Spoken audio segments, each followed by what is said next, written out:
Чё вам на РТС? В этом видеоролике я вам хочу рассказать историю, которая произошла со мной недавно. Это было 11 января.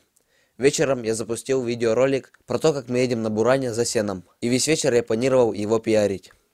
Но не вышло. В окно я увидел северное сияние. Хоть мы и живем на севере, северное сияние бывает довольно редко, поэтому я решил не упускать этой возможности, вышел на улицу и начал фотографировать для вас. И сейчас под красивую музыку от проекта Комиморт будут листаться фотографии северного сияния.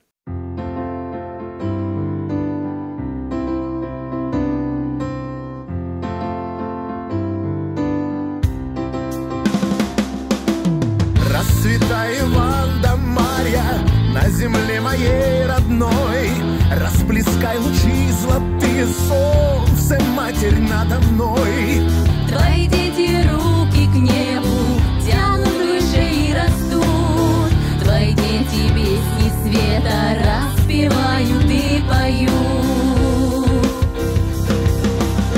Словно в хороводе солнечного круга мы передаем любовь, песни друг от друга. И по звуке шумного песня будет литься.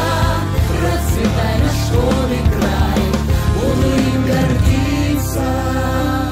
Как возникает северное сияние, вы уже знаете, поэтому я не буду рассказывать, а просто скажу одну вещь. Мои коми-предки очень наблюдательные, и они заметили, что после северного сияния ожидаются потепления или же происходит пурга. Я решил наблюдать за этим, действительно ли это так. Интернет показывал, что всю неделю будет ниже 30 градусов, но температура поднялась до минус 25 и даже доходила на минус 20. Действительно, все так и произошло. Но до пурги не дошло, зато выпал снег. А потом снова похолодало. И через 3 дня, сегодня, на улице уже минус 30 градусов.